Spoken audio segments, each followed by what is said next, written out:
সংগ্রামী উপস্থিতি, আমরা দেখতে পেয়েছি 2014 সালের পর থেকে আমাদের এদেশে ভোটাধিকার কেড়ে নেওয়া হয়েছে। আমাদেরকে রাতের আধারে ভোট কেটে সকালে আমাদেরকে ভোটের মূলা ঝুলানো হয়েছে। আমরা দেখতে পেয়েছি জুডিশিয়াল এক্সট্রা জুডিশিয়াল কিলিং এর মাধ্যমে এদেশের সাধারণ জনগণ, ভিন্ন মতের আদর্শের রাজনৈতিক দল এবং আলেমদেরকে এখানে ফাঁসিতে ঝুলানো হয়েছে। যাদের কাজ ছিল এদেশের মানুষের নিরাপত্তা দেয়া, সেই পুলিশ বাহিনী, সেই নিরাপত্তা রক্ষীদেরকে আমাদের সাধারণ মানুষের পিছনে লেলিয়ে দেওয়া হয়েছে।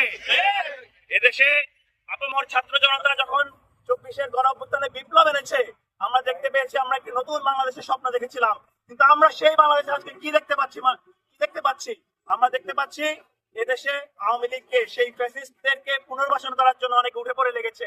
আমরা স্পষ্ট ভাষায় বলে দিতে চাই, আমরা গাজীপুরে এখনো দেখতে পাচ্ছি আমাদের ভাইদের রক্ত ঝরছে। আমরা আজকে আয়না ঘর দেখেছি, আমরা দেখেছি কিভাবে ভাইয়েরা কান্না করছে, এখনো বোনরা কান্না করছে। আমরা জাতিসংঘের আজকের রিপোর্টে দেখতে পেয়েছি শেখ হাসিনা সরাসরি প্রত্যক্ষ মদদে, প্রত্যক্ষ নির্দেশনায় বাংলাদেশের জুলাই অভ্যুত্থানে আমাদের ভাই বোনদের গায়ে, ছাত্র জনতার গায়ে গুলি চালানো হয়েছে। এটি ভুলিনি।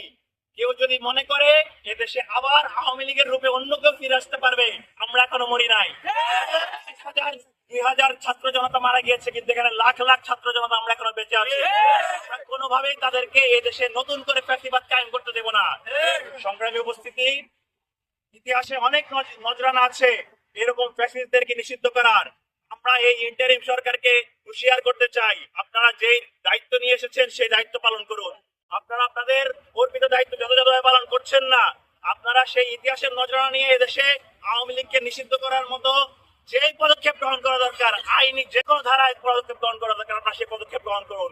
কোন প্রকার টাল বাহানা সহ্য করবো না আমরা। পরিশেষে বলতে চাই, শুরুতে একটি আয়াত উল্লেখ করেছিলাম, আউযু বিল্লাহি মিনাশ শাইতানির রাজিম, অর্থাৎ বিতাড়িত শয়তান হতে পানাহ চাই। আমরা মনে করি ইবলিস শয়তান যদি বাংলাদেশে তার কোনো প্রতিনিধি নিযুক্ত করে, সেই বাংলাদেশে তার প্রতিনিধি সর্দার হলো আওয়ামী লীগ। অবিলম্বে এই দেশে আমরা সেই ইবলিস শয়তানের নিযুক্ত প্রতিনিধিকে আমরা বিতাড়িত করেছি। তার জায়গায় যদি কেউ রিপ্লেস করতে চায়, তাদেরকে যদি কেউ পুনর্বাসিত করতে চায়, তাদেরকে আমরা রিপ্লেস করবো। অবিলম্বে আওয়ামী লীগকে নিষিদ্ধ করার দাবি জানিয়ে আজকে আমি আমার বক্তব্য শেষ করছি। আসসালামু আলাইকুম ওয়া রাহমাতুল্লাহ।